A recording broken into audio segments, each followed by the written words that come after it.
আসসালামু আলাইকুম। আশা করি সকলেই ভালো আছেন। গ্রন্থাগার ও তথ্যবিজ্ঞান থেকে যারা চাকরি পরীক্ষার প্রস্তুতি নিচ্ছেন, এই ভিডিওটি আপনাদের জন্য অত্যন্ত উপকারী হবে।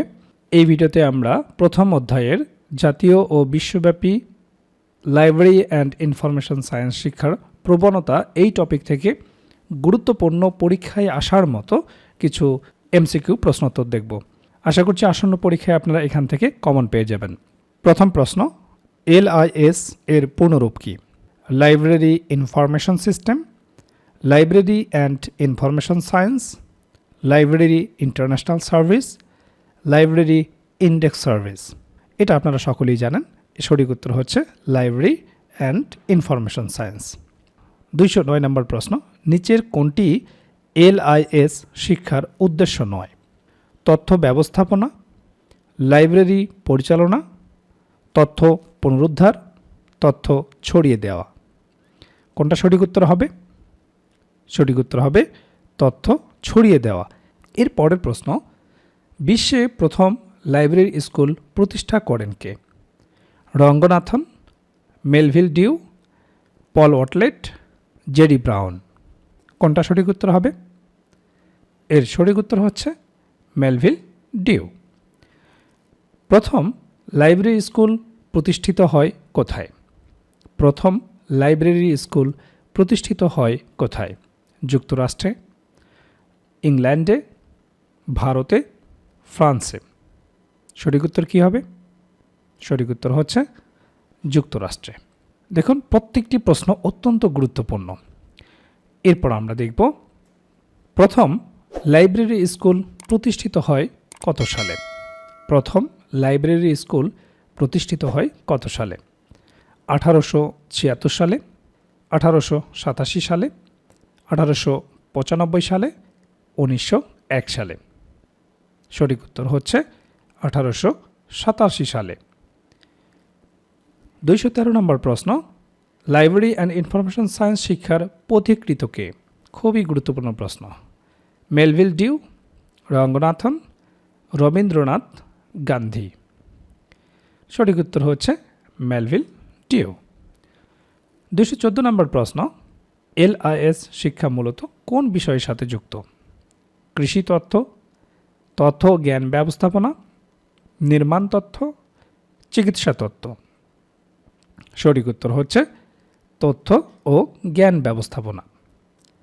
215 নম্বর প্রশ্ন, LIS শিক্ষা কোন সমাজে বেশি গুরুত্বপূর্ণ? আধুনিক সমাজ, শিল্প সমাজ, তথ্য সমাজ নাকি প্রাচীন সমাজ? সঠিক উত্তর হলো তথ্য সমাজ। 216 নম্বর প্রশ্ন, LIS শিক্ষায় প্রধান দক্ষতা কি? বই লেখার দক্ষতা, তথ্য প্রযুক্তি দক্ষতা, বই প্রকাশের দক্ষতা, বই ছাপানোর দক্ষতা। সঠিক উত্তর কোনটি হবে? সঠিক উত্তর হচ্ছে তথ্য প্রযুক্তিগত দক্ষতা। প্রতিটি প্রশ্ন বলার পর যখন অপশন পড়া হয়, আপনারাও চেষ্টা করবেন সঠিক উত্তরটি গেস করার জন্য। এতে করে নিজেকে যাচাই করতে পারবেন। 217 নম্বর প্রশ্ন, LIS শিক্ষায় আধুনিক প্রবণতা কোনটি? ডিজিটাল জালিয়াতি, ডিজিটাল লাইব্রেরি, ক্যাটালগিং, মুদ্রণ। সঠিক উত্তর কোনটি হবে? সঠিক উত্তর হচ্ছে ডিজিটাল লাইব্রেরি। 218 নম্বর প্রশ্ন, আন্তর্জাতিক গ্রন্থাগার সংস্থা কোনটি? আন্তর্জাতিক গ্রন্থাগার সংস্থা কোনটি? IAEA, AFLA, IMF, IFLA। কোনটা সঠিক উত্তর হবে? ঠিক ধরেছেন, সঠিক উত্তর হচ্ছে ডি, IFLA। 219 নম্বর প্রশ্ন, IFLA এর পূর্ণরূপ কোনটি? International federation of Library Associations, B International Forum of Library Agencies, C Indian Federation of Library Associations, D International Foundation of Library Agencies. কোনটি সঠিক উত্তর হবে? খুবই গুরুত্বপূর্ণ IFL এর অ্যাব্রিভিয়েশনটা। এর সঠিক উত্তর হচ্ছে A, international federation of library association. এটি একটি আন্তর্জাতিক সংস্থা। 220 নম্বর প্রশ্ন, ইউনেস্কো কোন ক্ষেত্রে কাজ করে? স্বাস্থ্য, শিক্ষা, বিজ্ঞান ও সংস্কৃতি, কৃষি, অর্থনীতি। সঠিক উত্তর হচ্ছে শিক্ষা, বিজ্ঞান ও সংস্কৃতি। 221 নম্বর প্রশ্ন, ইউনেস্কো LIS শিক্ষায় ভূমিকা রাখে। কোনটাতে ভূমিকা রাখে? মানোন্নয়ন, বই বিক্রিতে, বই প্রকাশে, তথ্য গবেষণায়। সঠিক উত্তর কী হবে বলুন তো? সঠিক উত্তর হচ্ছে এ, মান উন্নয়নে ইউনেস্কো ভূমিকা রাখে। 222 নম্বর প্রশ্ন, আমেরিকায় LIS প্রোগ্রাম স্বীকৃতি দেয় ALA নাকি IFLA, ইউনেস্কো নাকি WHO? কনফিউশন লাগবে হচ্ছে এ এবং বির মাঝে, তাই না? সঠিক উত্তর হচ্ছে এ, ALA। 223 নম্বর প্রশ্ন, ALA এর পুনরূপ কি? American Library Associations, B, Asian Library Association, C, African Library Agency, D, American Learning Agency. সঠিক উত্তর হচ্ছে আমেরিকান লাইব্রেরি অ্যাসোসিয়েশন। 224 নম্বর প্রশ্ন, যুক্তরাজ্যে LIS শিক্ষার সাথে যুক্ত সংস্থা কোনটি? CILIP, ALA, C, IFLA, D, WHO। সঠিক উত্তর কোনটি? ABC, এই তিনটার মধ্যে কনফিউশন লাগবে, তাই না? সঠিক উত্তর হচ্ছে CILIP। 225 নম্বর প্রশ্ন, CILIP এর পুনরূপ কোনটি? A, chartered institute of library and information professionals, B, central institute of library professionals, C, council of information library professionals, D, chartered information library program. সঠিক উত্তর হবে chartered institute of library and information professionals. 26 number প্রশ্ন, আন্তর্জাতিক LIS শিক্ষায় প্রধান মাধ্যম কোনটি?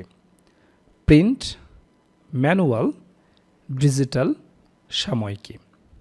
সঠিক উত্তর কোনটি হবে? সঠিক উত্তর হচ্ছে ডিজিটাল। তো আপনারা যারা গ্রন্থাগার ও তথ্যবিজ্ঞান থেকে চাকরি পরীক্ষার প্রস্তুতি নেবেন, আপনাদের জন্য আমরা তৈরি করেছি অসাধারণ এই কার্যকর হ্যান্ডনোটটি। যদি আপনাদেরকে একটু দেখাই, দেখুন সিলেবাসের প্রতিটি টপিক ধরে ধরে সবচেয়ে গুরুত্বপূর্ণ প্রশ্নগুলো আমরা সংযোজন করেছি। অনেকেই সূচিপত্র দেখতে চান, আপনারা দেখুন এখানে 11টি অধ্যায় সংযোজন করা হয়েছে। অধ্যায় শিরোনামগুলো আপনারা দেখতে পারবেন। কোন অধ্যায়ে কতটি প্রশ্ন সংযোজন করা হয়েছে তাও এখানে সন্নিবেশিত করা হয়েছে, এবং পড়ার সুবিধার্থে কোন অধ্যায় কত নাম্বার পৃষ্ঠা রয়েছে সেটিও সংযোজন করা হয়েছে। 11টি অধ্যায়ে সর্বমোট সবচেয়ে গুরুত্বপূর্ণ 4899টি প্রশ্ন সংযোজন করা হয়েছে। ইনশাআল্লাহ এই 4899টি প্রশ্নের মধ্যে আপনারা শতভাগ কমন পাবেন। অধ্যায় ভিত্তিক যেভাবে সাজানো হয়েছে সেটি যদি দেখায়, দেখুন প্রথম অধ্যায়, এরপরে অধ্যায়ের শিরোনাম, এবং এই অধ্যায়ের ভিতর কোন কোন টপিকের ওপর প্রশ্নগুলো তৈরি করা হয়েছে সেগুলো কিন্তু আমরা সংযোজন করে দিয়েছি। এখানে আপনারা দেখতে পাচ্ছেন প্রথম অধ্যায় ডেটা, তথ্য, জ্ঞান, প্রজ্ঞা, ডেটা ও তথ্যের মধ্যে পার্থক্য, অর্থাৎ সিলেবাসের প্রতিটি টপিক খুঁটে খুঁটে সেগুলো বিশ্লেষণ করে গুরুত্বপূর্ণ প্রশ্নগুলো এভাবে সংযোজন করা হয়েছে। 40% পেলেই পাস, এরকম ধারণা নিয়ে যারা বসে থাকবেন আপনারা কিন্তু ধরা খেয়ে যাবেন। আপনাদেরকে সর্বোচ্চ নাম্বার ক্যারি করতে হবে। এই জন্য আপনাদেরকে প্রিলি নোটের সাথে ভাইবা নোট দেওয়া হবে, আর এই ভাইবা নোটটি সাজানো হয়েছে মোট 41টি রিয়েল ভাইবা সমাধান করে। সেই সাথে থাকবে রিয়েল ভাইবার আলোকে বিষয়ভিত্তিক প্রশ্ন সংযোজন। এখন কথা হচ্ছে, কেন আপনি প্রিলিমিনারি প্রস্তুতির সাথে ভাইবা পরীক্ষার প্রস্তুতি নেবেন? পূর্বে যেমন লিখিত ছিল, প্রিলি পরীক্ষার সাথে যারা লিখিত প্রস্তুতি নিয়েছেন তারা পরীক্ষা ভালো করেছেন, তেমনই এখন যারা প্রিলি 200 মার্কের সাথে ভাইবার প্রস্তুতিও নেবেন তারা সব দিক থেকেই লাভবান হবেন। কারণ ভাইবাতে সবচেয়ে গুরুত্বপূর্ণ প্রশ্নগুলোই জিজ্ঞেস করা হয়, সেখান থেকেও অনেক প্রশ্ন আপনারা এমসিকিউ পরীক্ষায় কমন পেয়ে যাবেন। সেই সাথে ভাইবার প্রস্তুতিও সুন্দরভাবে আপনার হয়ে গেল। 40% পাশের উপর নির্ভর করলে কিন্তু আপনার চাকরি হবে না, শতভাগ নিশ্চিত থাকুন। এই ভিডিওর ডেসক্রিপশনে আপনারা আমাদের প্রিলিমিনারি নোট এবং ভাইবা নোটের ডেমো দেখতে পারবেন। যদি আপনাদের ভালো লাগে তাহলে স্ক্রিনে দেওয়া হোয়াটসঅ্যাপ নাম্বারে যোগাযোগ করে এই প্রিলি এবং ভাইবা প্যাকেজটি দ্রুত সংগ্রহ করবেন। আর আপনাদের জ্ঞাতার্থে বলে রাখি, 18তম শিক্ষক নিবন্ধন সর্বোচ্চ সংখ্যক ভাইবা নোট সারা বাংলাদেশে পাঠিয়েছি এবং দারুণভাবে তারা উপকৃত হয়েছেন। তো যারা অধীর অপেক্ষায় বসেছিলেন সাকসেস এডুকেশন সেন্টার কখন কাজ সম্পন্ন করবে, আমরা ইতিমধ্যে অর্ডার নেওয়া শুরু করেছি। সারা বাংলাদেশে আমাদের নোটগুলো পাঠানো শুরু করেছি। আপনি যদি ঘরে বসে এই নোটগুলো পেতে চান, স্ক্রিনে দেওয়া হোয়াটসঅ্যাপ নাম্বারে যোগাযোগ করে দ্রুত নোট সংগ্রহ করুন এবং প্রস্তুতি শুরু করুন। ইনশাল্লাহ এই যে 2টা নোট আপনাদেরকে দেওয়া হবে, প্রিলিমিনারি এবং ভাইবা নোট, এর বাইরে আপনাদেরকে কিছুই পড়তে হবে না।